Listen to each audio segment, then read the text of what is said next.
voin hi September ni som le pakhat sang ni le som ni pali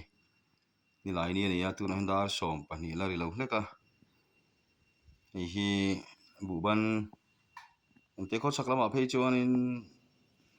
kong long ten tia kho thanga hi chuan bu ban tia ni chuan thlam chung rang in tran mop mai ngo kubin thlawma kan bu mun te khir kwalila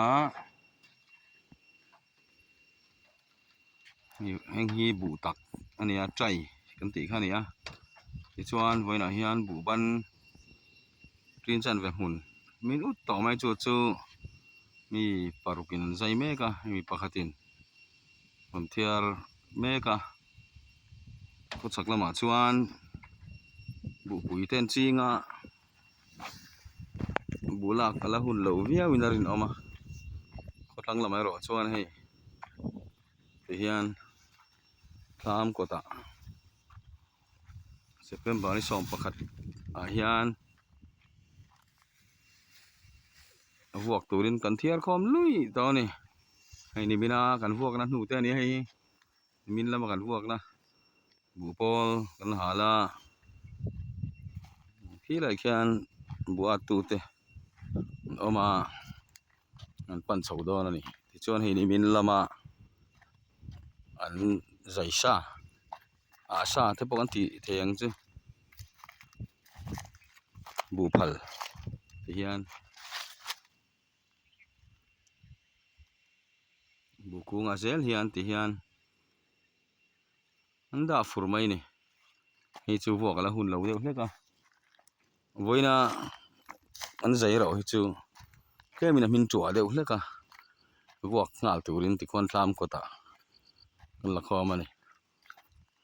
a hmun hma hi ka lo soi lova West Buang hmun ania Mami district kho thlang lam to pa ania nei la hena tu te no ma hei lai hi voina ana hnu te chu nia ti hian bu phalom ve lo ni hang hai chuan la khom ngal zela lai hian so lai so ni zo ang chu an ri sat mai kum ba klem te la oma chafak mai in zo an tuma chuan he kara hian kum ti ra khan kuwa da vek boka ni ti hian kuwa ki tikin alang the mo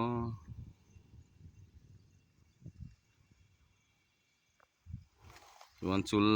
ani huna hian vayanga hian kuwa hi hian an nge em do ni hi sam chok kung ani e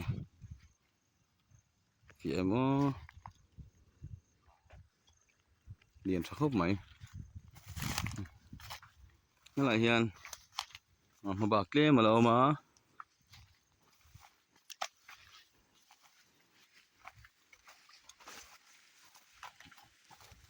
thang lam reng ron bei chho boka ti hian hi jim te lai phei hi chafak mai zo kan tuma he lak lo ren ron khop mai ri la tram to sia nakina ni episode khat na ni sela chon hulama kan bu volai kan tilang le do zai set mai he buat bu zai la mulo tan tlar kwal put mai hele ku ta te khon khu ai la mai lo bokin ka ria hin la om thlang khop mai a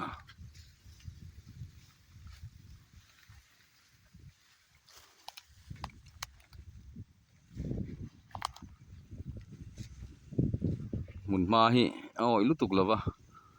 chet vel nuam khop mai khi lai khi ni kuma kan chul thlam ania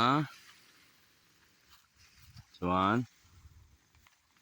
khi lai lo lang chho ut mai khi kuwa nia lian mun ra to ania thlang lam nim deuh hleka khi ni kum lama kan phun te ni lần thì mà của bác phụ có lần follow mấy thế à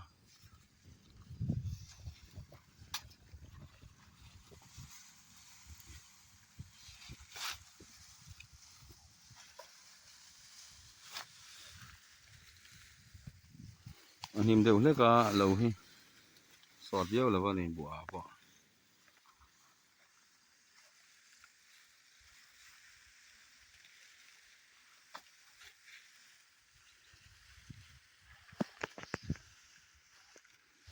thì xong khăn đi đấy sẽ